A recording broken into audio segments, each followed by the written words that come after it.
needed support for security agencies, particularly in the area of human resources development, towards achieving appropriate security architecture in the country.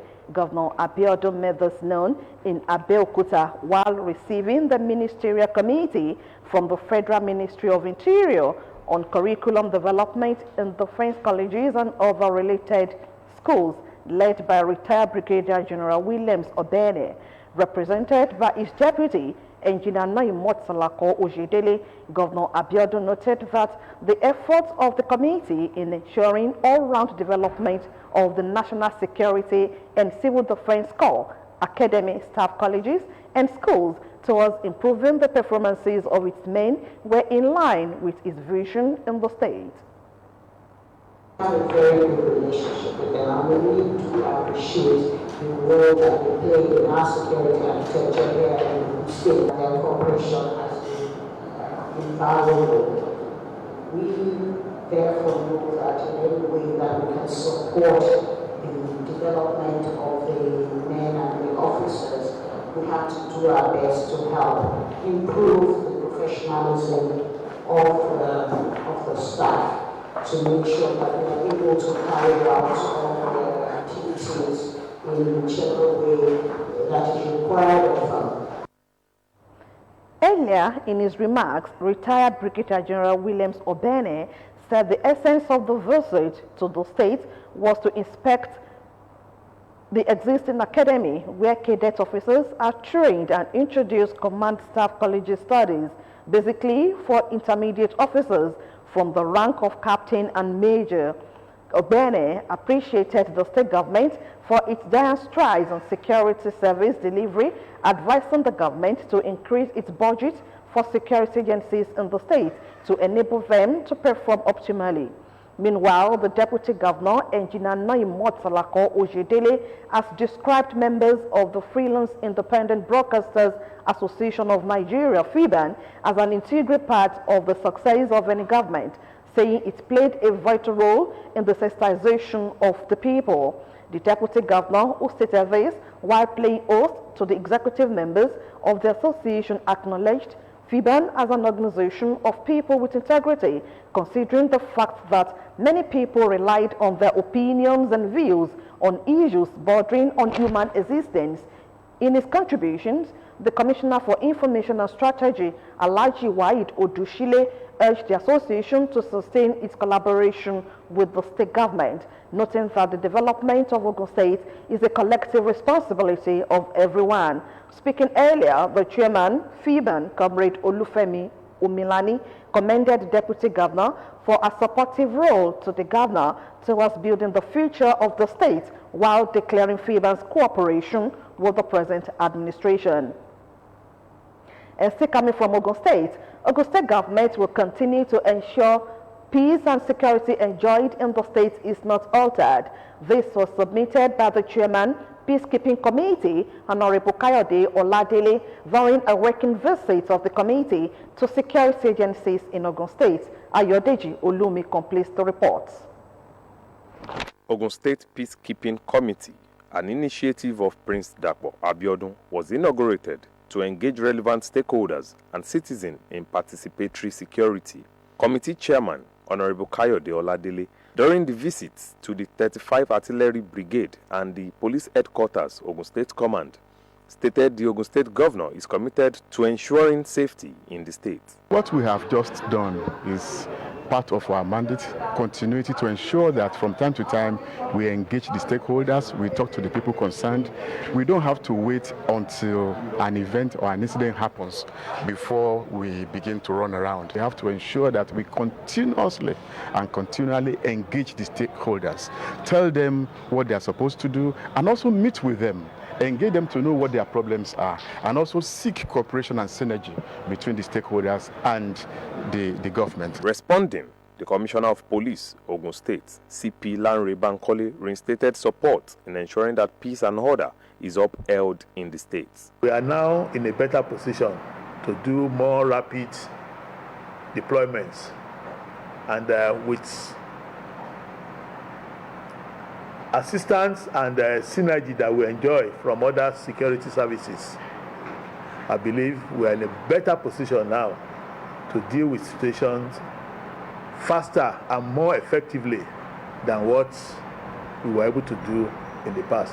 They enjoin the general public to be vigilant and report suspicious activities to the state operatives and desist from jungle justice. Ayodeji Olumi, Ogtv News. In Ogun State, henceforth, parents of any child caught roaming the streets during the school hours will be made either to pay a fine or face prosecution. This was brought to the fore at the resuscitation of the State Task Force on children roaming the streets during school hours held at the Ministry of Women Affairs and Social Development Secretariat, Okemoso, Abeokuta. Ronke Adeyemi has the details.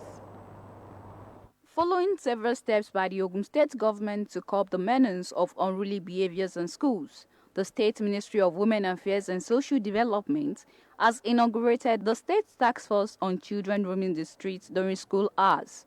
The task force team will be coordinated by the Ministry of Women Affairs and primarily created to rescue, counsel, caution and prosecute parents of any child roaming the streets during school hours.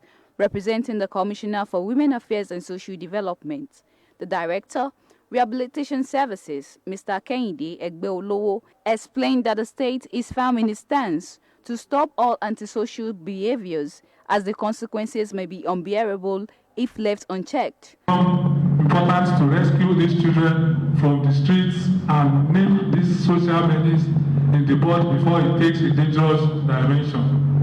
The state also intends to caution or prosecute the parents or guardians of these deviant or erring children so that they can wake up to their parenting responsibilities.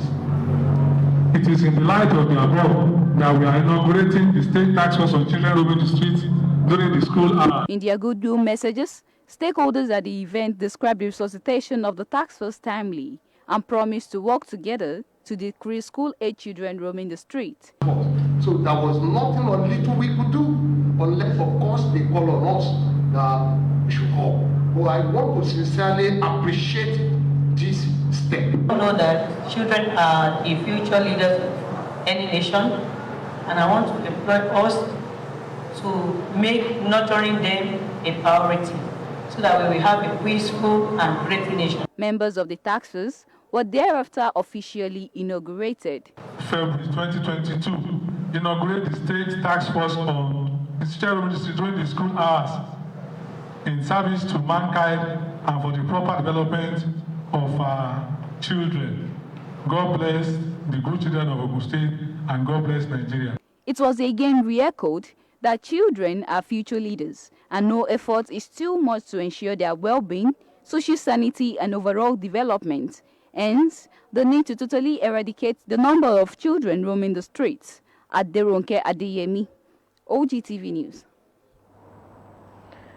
The incident at Ojaudon, where two suspects were set ablaze because they found in their possession fresh human parts, has again brought to the fore the issue of jungle justice. Bumi Adigon went to Ojaudon to get details of the incident and how it affected the area. His report. Unsuspecting Adisa Muideen, a cat pusher who was called while having his dinner on a Friday, did not know that would be the last call he would take. The bubbling Ojaudon was where this incident happened. Two men caught the head of Muideen, but they were caught while taking the head in a bag to another destination. The two men were arrested by the Nigeria Police Divisional Headquarters, Ojaudon, for further interrogation, but a crowd numbering about thousands forcefully broke into the station cell, brought out the suspects, and set them ablaze. This is what is popularly called jungle justice, something treated as unlawful. We want to warn that jungle justice has no place in our constitution. It is not going to be allowed. We are not going to tolerate it. The CP has directed the full-scale investigation into that incident with the view to bring to justice those who had hand in the gruesome murder of those suspects. No matter the offense committed by any suspect, he still remains a suspect. And it is only a court of competent jurisdiction that has the right to impose sanction on anybody who has been convicted, not a group of people or any or individual. This is the exact scene that the two suspects were set ablaze by the youths, angry youths of Ojaodon here in Yewa North local government. A visit to Ojaodon and to the police station. The police declined any information. Their suspicion looked like those who carried out the act are still around.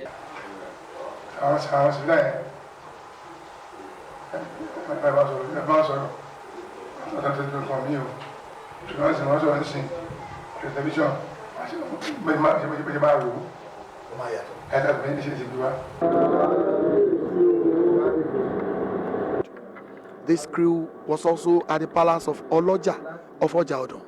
Oba Oladipo Adetunji, who was not happy with the act. He said it has covered the track of others who might have been exposed during investigation.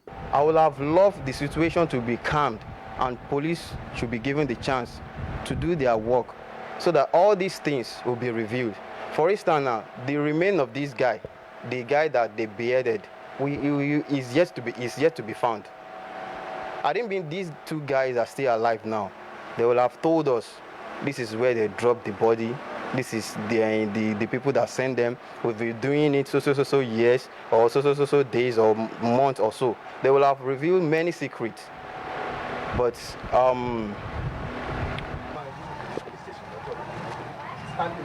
let us cool our temper. Once the security personnel have intervened in the issue, we need to let the security personnel to perform their duty, so to know the real depth of the issue, and those people that are still at fault or that may be concerned with the issue to get more, and for the safety of our people in Ojaodon Township. Honorable Aruna Egungun is a member of the Ogun State House of Assembly who represents the people of this area. He also condemned totally the act. It's what I even hate, because I have my own children too, which I don't pray that to happen to them or my family. But what the youth did is very, very totally wrong. Very, very totally wrong. I condemn it. It's not what I support. Even I have blamed some youth who are there that you saw them doing this and you cannot advise them to not do that. He said, I cannot near that place because the people are too much, even I cannot even identify any one of them. Security operatives are still on the search for those who took laws into their hands. They have promised to bring everyone directly involved into the police net and also continue with the investigation of those found with a fresh human head. May Adisamuidin So, the cat pusher, rest in peace. A similar situation was however averted at Elite Road, Idiaba, Abeokuta, days after, where another suspect alleged to have kidnapped a child for ritual was almost set ablaze by angry mob. It took the intervention of officers of Kenta Divisional Police Station for him to be rescued. The issue of jungle justice is again on the rise, especially at a period like this. Adequate public enlightenment, some experts say, is almost needed now. Bumi Adigun, Ogtv News. Members of Ogun State House of Assembly's Committee on Works and Infrastructure have concluded the inspection of road projects in Ogun Central and Ogun East Senatorial Districts and commended the pace of work done by the contractors on various project sites. Kola Walios's report is presented in this package. The Chairman House Committee on Works and Infrastructure, Honorable Abayomi Fashuwa, who led other members on the spot assessment of Shomoni Kenta Idiaba Road, Lafenwa Rounda Olorunda Ayetoro Road, Olomori Junction and Sani Road, Lafenwa Roundabout Pansheke Adigbe Road, all in Ogun Central Senatorial District of the state, tasked the contractors to intensify effort towards ensuring timely delivery of the project. Honorable Fashuwa, in company of other members, took turn to assess the level of work done on Ijebu-Ode-Epe Interchange Flyover, Ejirin, Idowa, Ibefun, Idokin Road, Ileshan Market Road, Shagamu Junction, Iperu, and Shagamu-Ode-Lemon Road in Ogun East Senatorial District. The projects executed by the present administration, led by our own dear Governor Prince Abeokuta MFR, and right now we are on the flyover linking the Ekpe Express Road to the main express, and we have to commend the job done so far on this flyover. From the contractor, we just get to know that within 2 weeks the place will be ready, and it's gladdening our hearts to see that the contractors, they are doing a very wonderful job, not only on this flyover but on all the projects that we visited so far, and we want to commend them. We would only implore the contractor to make sure that they meet the deadline. They commended the infrastructural development of the Prince Abeokuta-led administration, pointing out that the completion of the roads would ease human and vehicular movements, thereby enhancing the socio-economic development of the state. Conducting the lawmakers around the Ijebu-Ode-Epe Interchange Flyover, the Chief Surveyor, Cranbrook Construction, stated that the construction work had reached over 90%. The project will be delivered within the next 3 weeks, just as his counterpart, Engineer Ladipo Olushola, handling Ileshan Market Road, said the road, which was almost 90% completed, will be ready for delivery by the end of March 2022. Still ahead in the news, President Buhari arrives Belgium for EU-EU summit. More news after this break. Don't go away.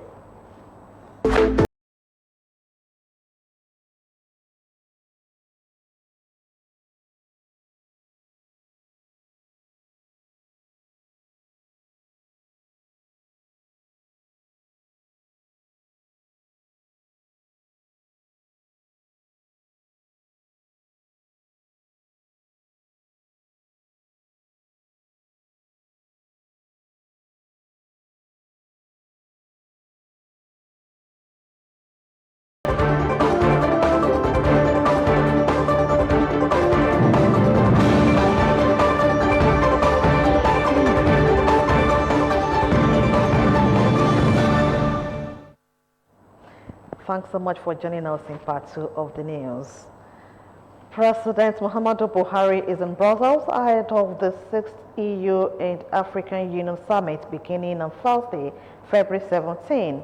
President Muhammadu Buhari arrived Brussels International Airport into the waiting ends of officials of Nigerian Embassy. On hand to accord him a befitting welcome was a delegation from the European Union and the Nigerian ambassador to Belgium, Obina Onowu. Also at the airport were Ministers of Foreign Affairs and Health, Minister of State for Environment, the National Security Advisor, Chairman, Nigerians in Diaspora Commission, and other senior government officials. At the EU-African Summit beginning on Thursday, President Muhammadu Buhari is expected to join European and other African leaders as well as heads of multilateral organizations to discuss issues of international concerns. The issues of sustainable and inclusive development, especially against the backdrop of the COVID devastation of the global economy, specifically for Nigeria and most of Africa, there are issues of unfair trade. Europeans, they subsidized their agriculture. And so therefore, there is no place when we try to break into their markets.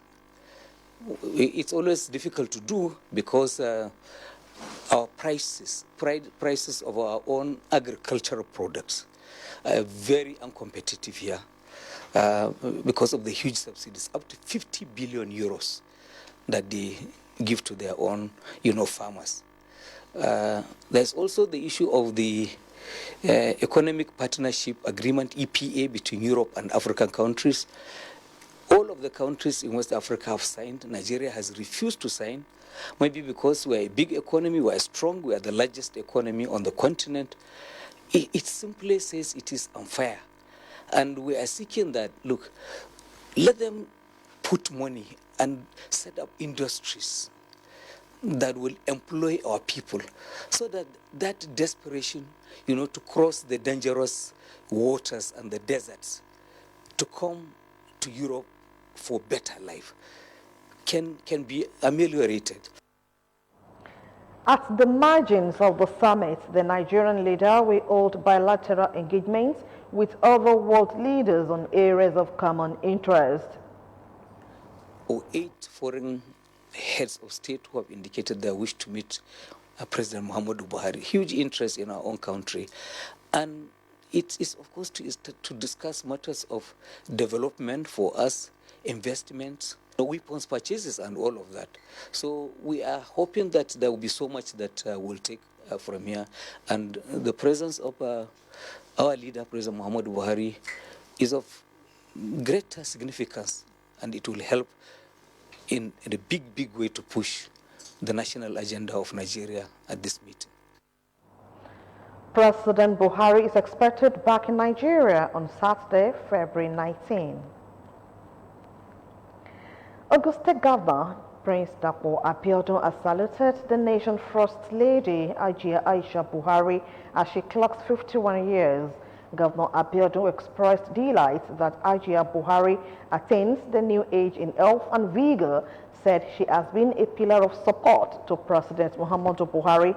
The governor, in a statement by his chief press secretary, Kunle Shomori, further described the wife of the president as an Amazon who has held forth at the home front of Mr. President. He noted that a love and advocacy program targeted at women empowerment, emancipation from domestic violence and rape has brought succor to a large number of women and girls in the country.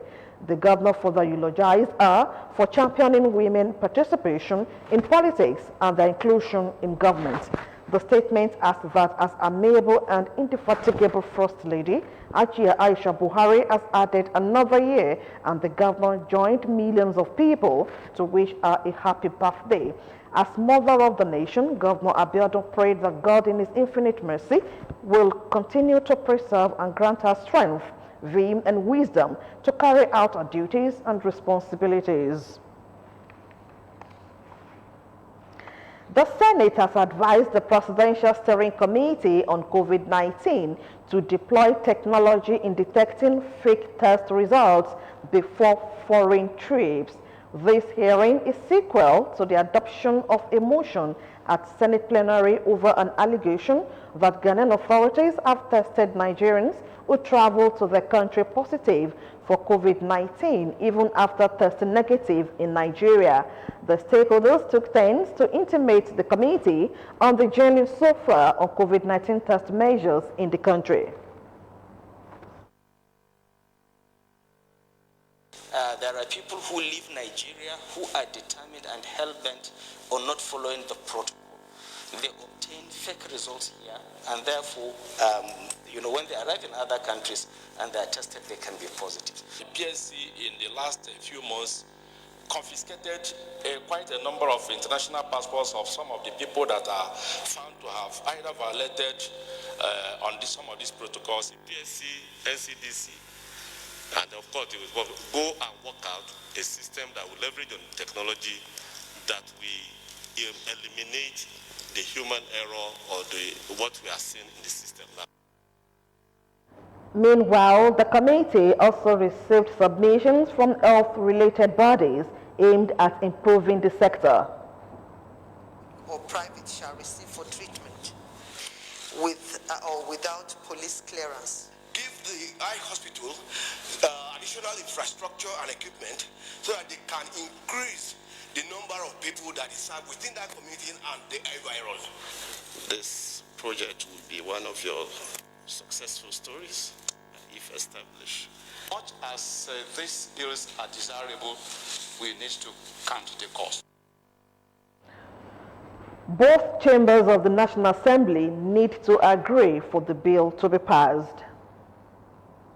And still on health, the Nigeria Center for Disease Control, NCDC, has confirmed 358 Lassa fever recorded across 19 states in 2022, as it has also caused 3 deaths in Britain. The NCDC via its verified website revealed this on Wednesday, as it said that in week 6, the number of new confirmed cases of Lassa fever increased from 58 in week 5, 2022 to 77 cases. The world has not overcome the fear of the COVID-19 pandemic, which took a toll on human lives. And now there is another cause of concern, the Lassa fever, which has taken the lives of 3 people in Britain till now. The UK Health Security Agency, in a statement on February 11, confirmed the number of deaths. The health agency said the 3 cases were within the same family in the east of England and were linked to recent travel to West Africa. Prior to these 3 cases, there have been 8 cases of Lassa fever imported into the UK since 1980. The last 2 cases occurred in 2009.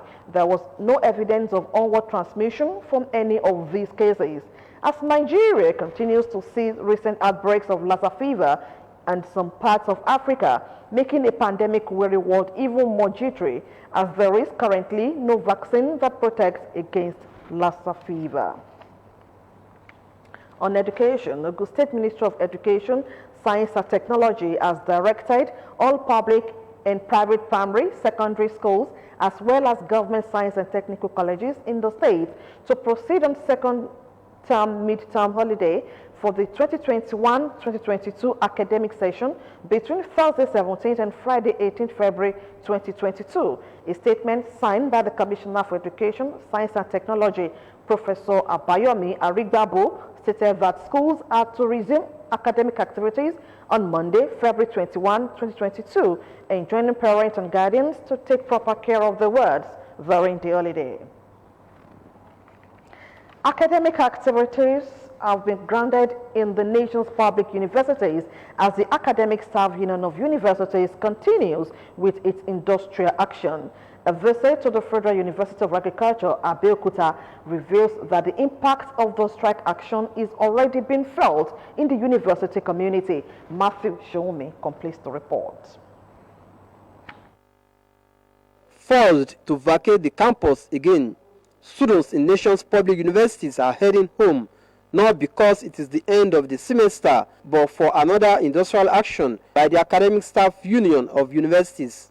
The incessant nature of the industrial action and its attendant effects on their life is why they are calling for something to be done to resolve the problem once and for all. The value of education, we're actually losing it. Beyond the years that we have to spend in schools, I'm tired. I'm supposed to be like a graduate now, like 400 level, but due to the strike, I'm still in 300 level trying to do my IT. So this is killing, it is dream killing. The energy that I brought in since 100 level is dead. I feel the government, they should just put more energy into our education. I think that in that way, at least, since they're saying we're the leaders of tomorrow, if we can fund our education very well, stop strikes in other countries, we barely see strikes in other countries, then we're a developing country in Nigeria. So I feel if they can reduce the strike, fund the country, fund the education system, I think we'll be going somewhere in 5 years' time. The government and ASU should devise a way to settle whatever problems they have between them without sending in a resulting effect on the students. Because every time ASU brings up an issue, we always know that at the end of the day, we students have to suffer for it with at least 6 months break. Daniel Anebe is a commercial motorcyclist whose livelihood, like many of his colleagues, will be seriously affected by the strike, and is calling on the two parties to find an amicable resolution to the problem. And as then they go now, the way work will day for us before work not there again. And we will not get work for this Okada. Now they feed ourselves, now they feed our family. If it is possible, may government help us for this strike. As the students continue to bear the brunt, it is expected a quick resolution will be found in the interest of all parties concerned. Matthew Shoumi, Ogtv News. The management of Abraham Adesanya Polytechnic Ijebu-Igbo has taken steps to ensure that all its courses are fully accredited by the National Board for Technical Education, even as new courses are to be introduced. Director of the Polytechnic, Professor Jumoke Bilesomi Awoderu, disclosed this at the 16th matriculation ceremony of the institution. She added that the new courses which will be taken at the higher national diploma level are banking and finance, computer science and laboratory technology, with its option of environmental biology. Margaret Okunlola was at the institution's campus for the matriculation. She now reports.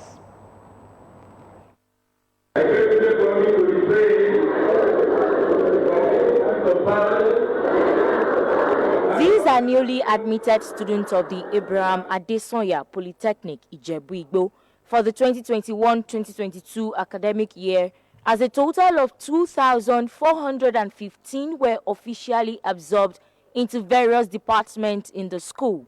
Directors and acting directors of various schools presented their matriculants as they were accepted by the rector.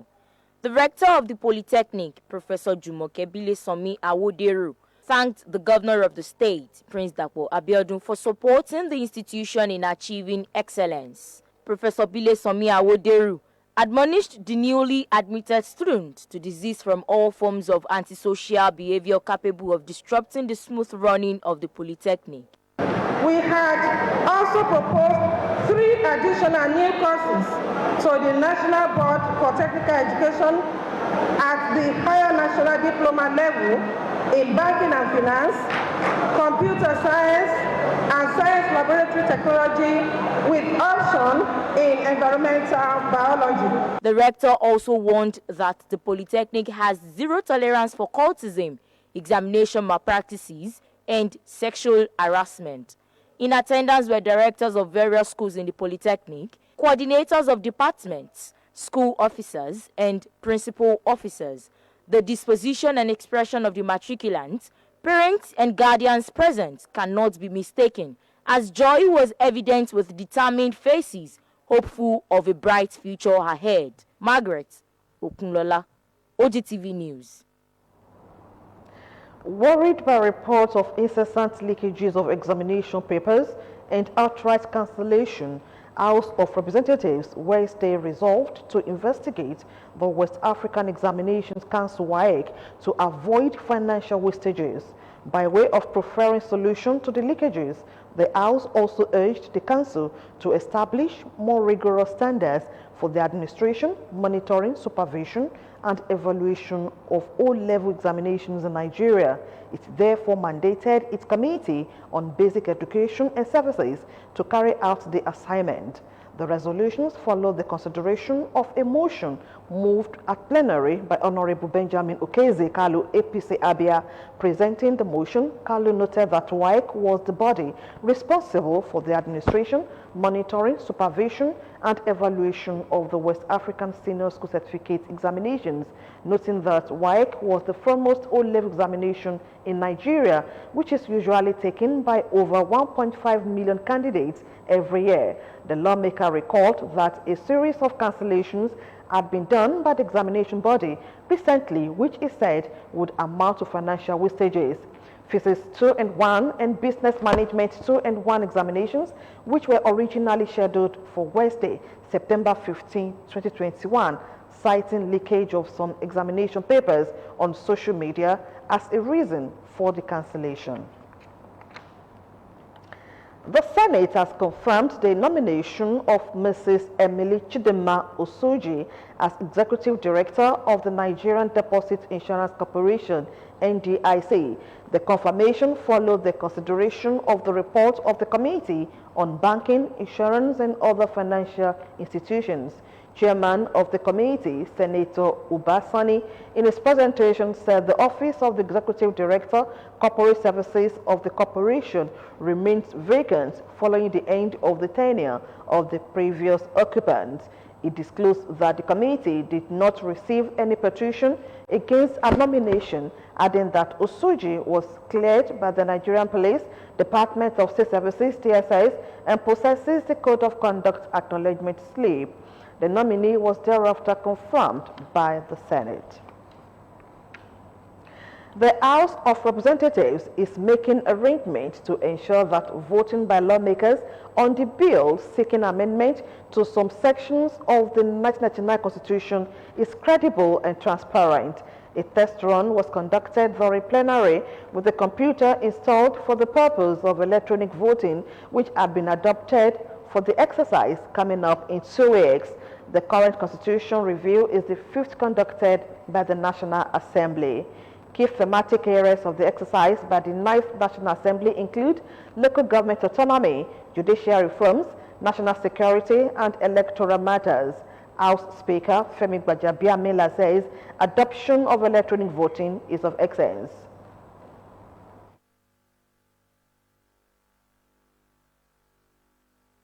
And one of the essential ingredients of that constitutional democracy is to be able to determine for the people back home that we represent, whether we're protecting their interest or we're voting in their interest or not.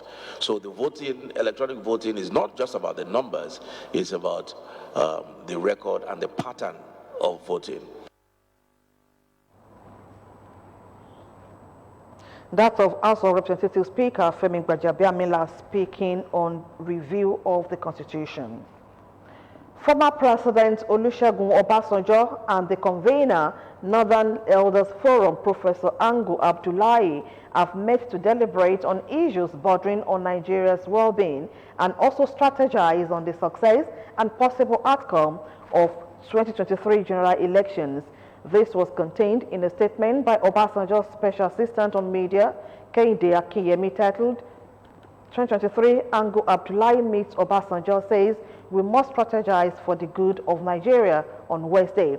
The statement quoted Abdullahi to have said that the country needed good tidings from the elections, hence the need to strategize during the meeting with Obasanjo in Abeokuta, accompanied by the Chairman, Board of Trustees, BOT, Coalition of Northern Groups, Nastura Ashur Sharif, and the group's Director, Action and Mobilization, Aminu Adam.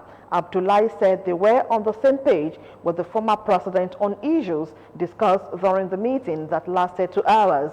Asked specifically if they were on the same page with the host on those issues raised, the erudite scholar responded swiftly, saying, "Yes, we are on the same page and it shall be well." The Trade Union Congress said it was monitoring and engaging with stakeholders over the prolonged fuel scarcity in many parts of the country. The situation, apart from resulting in high transport fares in many states, also caused untold hardship to many Nigerians. But addressing journalists in Abuja on Wednesday, the National President, Trade Union Congress of Nigeria, Quadri Olaleye, vowed that the union might be forced to take an emergency decision if the situation persists after the union's consultation. According to him, the union might proceed on industrial action or lead a protest over the matter. Olaleye also revealed that the union had commenced a process of organizing and mobilizing workers and like-minded political actors for political alternatives to the leadership problem in Nigeria. The National Drug Law Enforcement Agency on Wednesday said that it has no reason to shield anyone who may be indicted in the course of the ongoing investigation of a 25 kg cocaine deal involving a gang headed by DCP Abba Kyari. The agency, in a statement by its spokesperson, Femi Babafemi, said it remained committed to the evidence-based investigation and its resolve cannot be weakened by any misrepresentation of facts. He recalled that after NDLEA requested for Kyari and others for interrogation, they were questioned by the police, after which they were handed over along with the report of the interrogation. Babafemi said that according to the police investigation report, ASP James Bauer, in a statement to the police, reveals that he was called by an informant identified as IK from Brazil, who told him that a drug courier would be arriving on board Ethiopian Airlines in Enugu. He explained further that a pointer from IK, the Brazil-based informant, met with him January 2022 outside the airport and showed him a picture of the courier. Subsequently, they cited the suspect as he exited the airport terminal after all arrival clearance formalities, and he was arrested with another associate. Business News segment comes up after the break.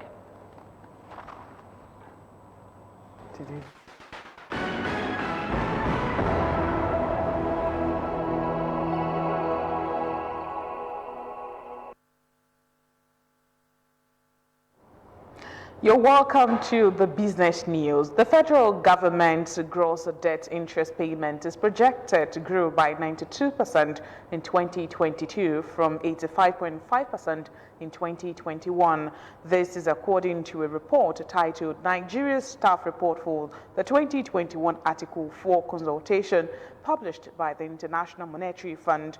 As at the end of September 2021, debt servicing to revenue ratio stood at 76%, implying that 76 kobo out of every 1 naira earned by the government was spent on payment of interest on debts.